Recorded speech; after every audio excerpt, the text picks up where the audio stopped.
It doesn't matter how much power you have, if you don't have a driveline that can handle it, you're not going anywhere. On this episode of Project Redline, we'll take a closer look at our transmission and converter combo.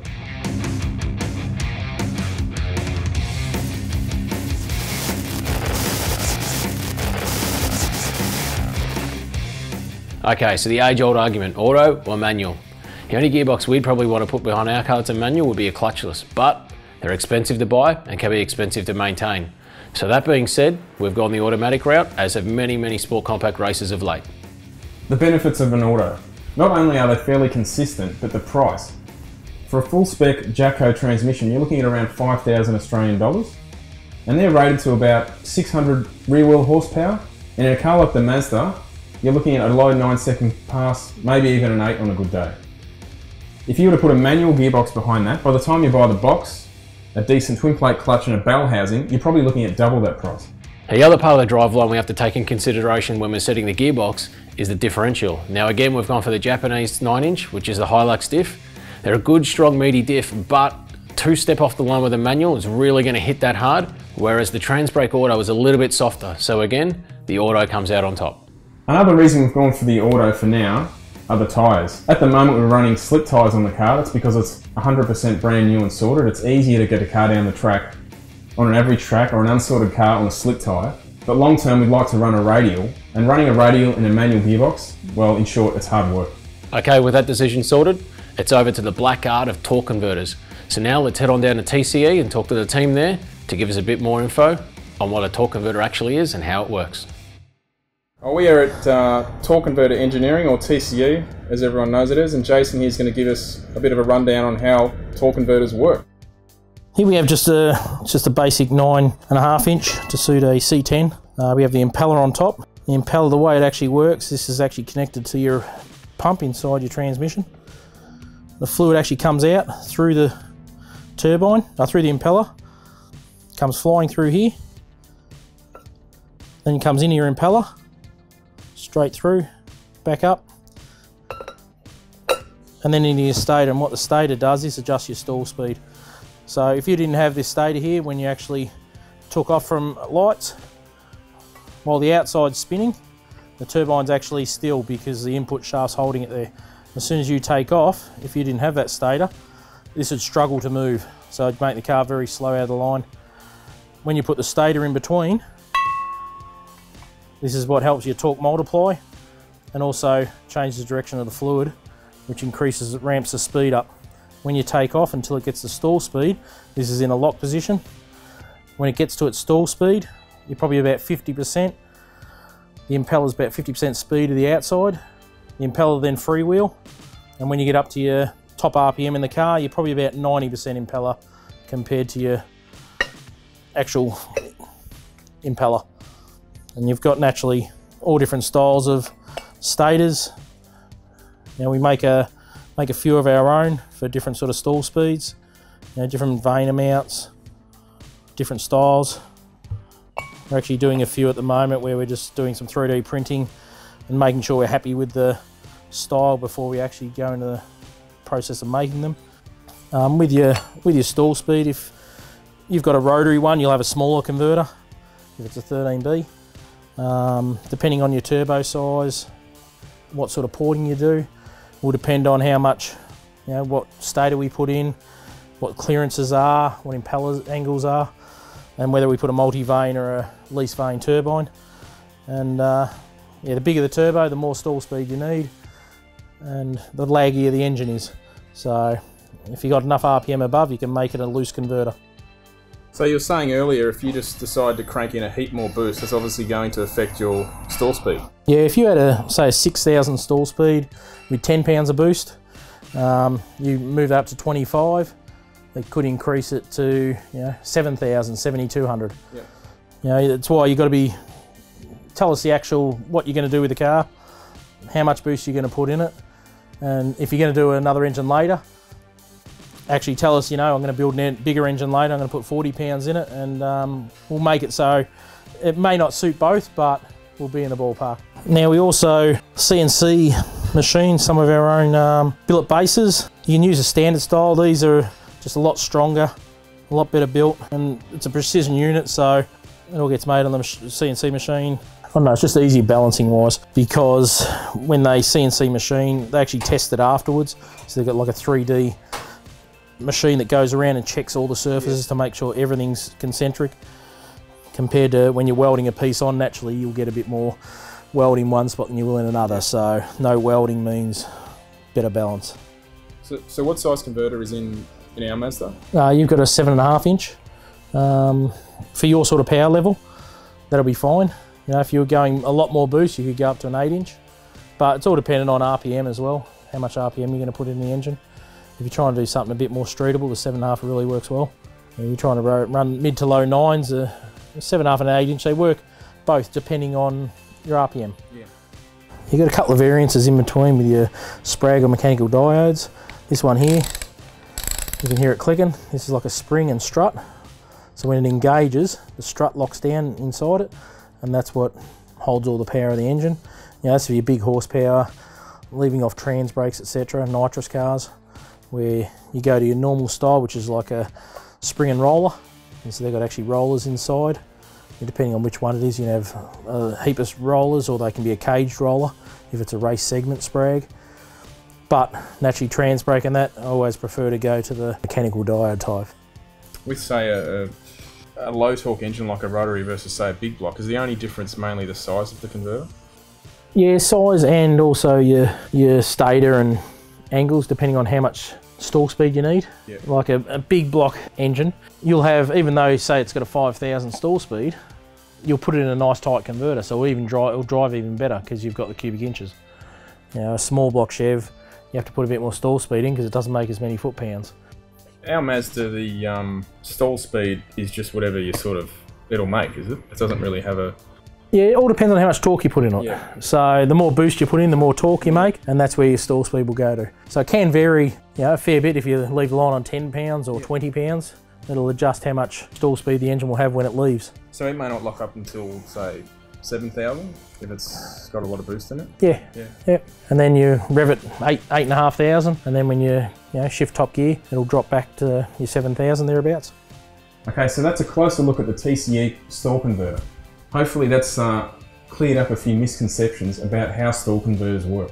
Yeah, that's right. Converter tech's come a long way. I can only remember back a fair few years ago now when sick VL turbos used to sit there on the start line for 20 plus seconds cooking their transmission to come up on boost. We're hoping to hit over about 6,000 RPM and over about 15 plus PSI, well under 10 seconds. So keeping that gearbox nice and cool, and also bringing up on boost much quicker, not only having to use nitrous as well, which is just another thing that could go wrong in the system. So thanks to TCE and your torque converter tech has really come a long way. Okay, that's the converter done and dusted. Next is the auto.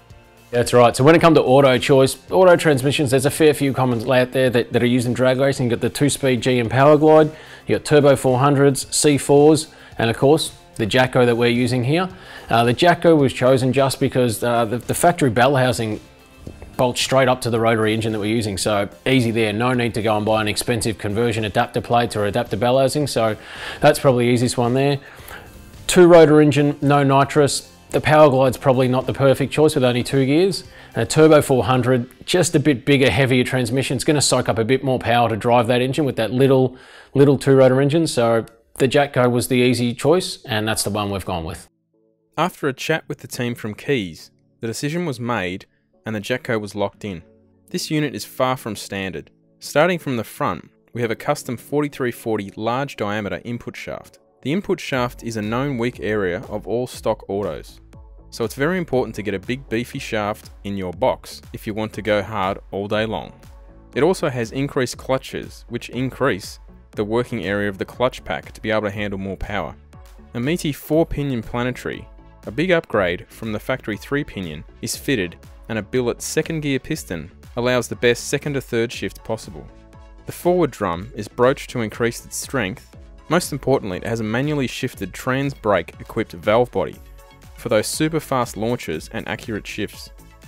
Okay, now the trans is here, we can now get that in the car with the engine, but before we can do that, we need to make a suitable crossmember. Yep, more fabrication. I thought you loved this stuff. You don't get paid to build your own car. Before we start on the crossmember, let's modify the oil pan just a touch. autos generally don't come with drain plugs, meaning dumping the fluid is one messy job. To get around this, we've welded in a drain plug, as well as fitted a threaded fitting for our temp sensor. I've also added a -8 AN weld on and just TIG welded that to the base of the sump also. Normal transmission pans don't come with a drain point, so when you want to drain the transmission fluid, you're left with a case of dropping the pan and basically doing your best to catch all the mess. So this will just allow me, if I do need to service the trans, change the filter or whatever, inspect it, I can drain the fluid first and then easily remove the pan and not make a giant mess basically. Okay, and now we can get on with it. As with everything else in this car, the Gearbox Crossmember will have to be custom made. As the chassis rails have been strengthened, I'm going to mount the crossmember to these. First we start by making the section that will bolt to the transmission. This crossmember will be made of two sections, a bar going from rail to rail and a boxed plate that bolts up to the gearbox. Alright, so the idea now is this part bolts to the trans and then we'll have a separate crossmember that comes over here. I'll machine these two up and they'll drop in there, so I'm just measuring that up now. This will drop in here. We'll section some of this out here like that, so we can mount a nice bracket through here and get some nice gusseting and welding on it, and then it'll drop down and then a cross member will go essentially across here. Here's the rough first version of what we'll basically end up with. So we'll bolt that in the car, we'll weld a couple of gussets off here to come down, and then we'll make a cross member off it. With the box mount done, it's time to turn our attention to the chassis bar. We're going to be bending this in our hydraulic tube bender to resemble some form of Merv Hughes's mustache. We want to attach it to these chassis rails that have been reinforced here. We obviously need to come, this bar will sit up in here and we'll weld a bracket that goes around there. And then we need to weld this to this. But to get up there, we're going to bend this tube. So we're going to use a hydraulic tube bender to do that. From the bottom of the chassis rails to the top of that mount is about 90 mil. But from the depth of that rail to the top of the mount is only about 60 mil. The overhang here to here I want to be about 15. So if we go 60 minus 15, it's 45 mil. So from the top here to the top here, we want to bend down 45 mil. And we bend using this hydraulic tube bender I've got.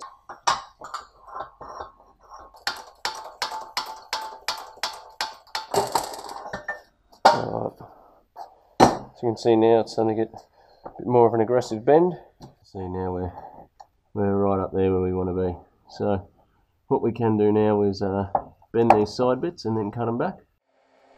So now it's brackets to mount to the bar to the mount.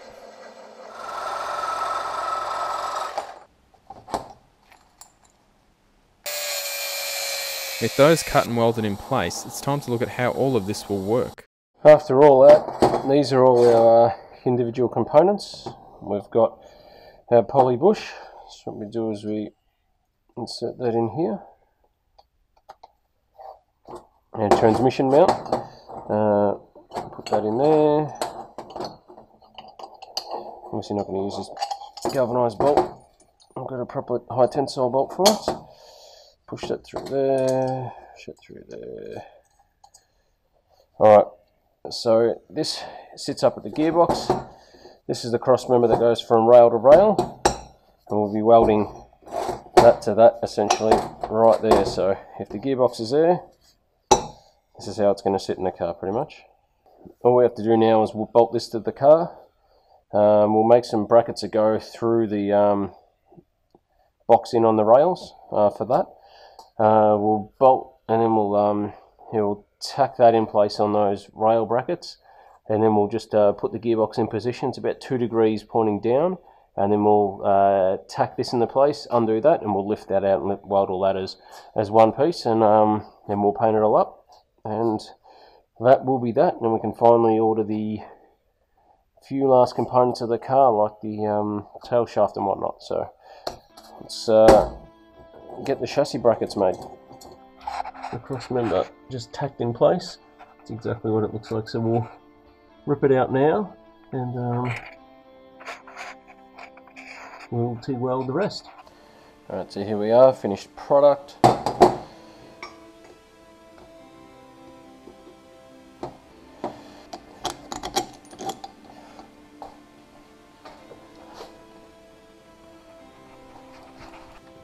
Okay, that's almost the last bit of fabrication done. Yeah, that's it. All we've got to do now is do the transcooler lines, mount the shifter and the tail shaft loop. Yeah, that's right. Tail shaft loop, I went a bit lazy here and I bought a universal one, but honestly, it looks crap. So I'm gonna have to cut it, weld it, and remake it, because I can't put that in the car looking like that. I can't know that that thing is sitting in the car looking like that with bolts and everything looking out. So we'll make it a little bit neater and a little bit tidier. All right, here we have B&M Pro Ratchet Shifter. Very easy shifter to use. So a ratchet shifter works by very much like, I guess, how you might see a sequential shifter working in a race car. So it's either to go down a gear, you pull it back, go up a gear, you push it forward. So right now it's starting in park. We go one pull back, it's in reverse, another pull back, it's in neutral, another pull back, it's more like drive, another pull back, it's in second, and another pull back, that's as far as it goes, that's in first gear. Unless, of course, you have what's sometimes called reverse pattern valve body, which in this case it would be third, second, first, and then neutral. Transcooler time. This is the transcooler we're using. It's a ProFlow item. It's pretty massive. So it's got its own mounting bracket. It's got a giant fan. It's also twin row. So it's basically two transcoolers in one with a bracket and a fan on it. It has -6 AN outlets, and we've already got the other two on the car. Hose we'll be using is the -6 ProFlow lightweight nylon braided hose. So first thing to do is we'll roughly work out where we're going to mount this. And then we'll make up the hoses, then we'll actually mount it in place. Alright, so we're at the rear of the car. When the car, obviously normally the fuel tank would sit here, but previous owner I think had some kind of fuel cell set up first in the boot, and then I think there's a fuel cell above here, so this entire area isn't being used, so we might as well take advantage of it, and we'll probably mount the transcooler something like this. And that should hopefully get some airflow from under the car directly into it, and then you've also got the fan to pull it back from when it's stationary. Now, of course, something had to go wrong, and with the box now in, we can see there just isn't enough clearance room in the tunnel for Broomy to put the tail shaft loop in where he wants. So of course, out comes the grinder, and he removes half the bloody trans tunnel. Bit of a problem. So previous gearbox obviously had a power glow a fair bit shorter, so this tunnel was designed around that, and I think the gearbox probably sat a fair bit lower, so we're just encountering some tunnel clearance issues. I thought it would be really touch and go, but and it still is. I mean, there is clearance there, but there wasn't enough clearance around here, especially when we mount the shifter and got bolts going through and that they were just really close. But here there's enough clearance. I can fit my finger under there, but it's just not quite enough, especially with the bolts going through here for the power of that relay. So I'm going to reshape this area, and here I'm just simply going to cut here and then raise this by about 1 inch, and that's all that needs to be done. So I'm going to do that now.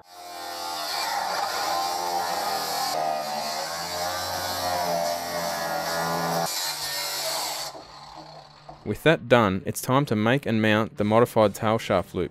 Tail shaft goes through here, so if one of the universal joints does actually break, it catches the tail shaft in this loop and contains it, so it doesn't A, bash out the tunnel, but mainly B, so it doesn't drop down into the drag strip surface, and you know, who knows what could happen. Normally happens is all these bits and bobs bolt together. Now you got bolts here, bolts there, or whatever. What I'm going to do is I'm just going to weld this all as one piece. Just makes it quicker to install. It's not hard to remove the tail shaft if we need to. I mean, you know, if the tail shaft is or something's broken or leaking down there, undoing all these 1, 2, 3, 4, 5, 6, 7, 8 bolts here isn't going to make the process any slower or faster. I mean, there's 4 bolts in the tail shaft, so it's actually probably take longer to take this apart in multiple pieces. But what we'll do is we'll weld this together as one big piece.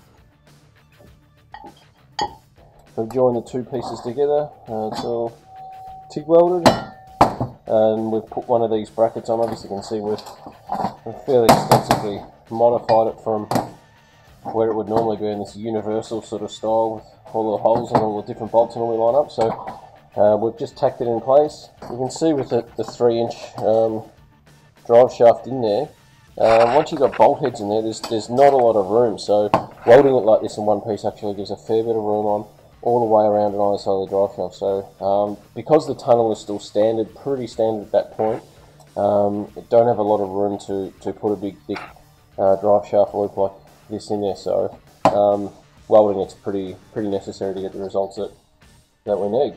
This is what we basically end up with.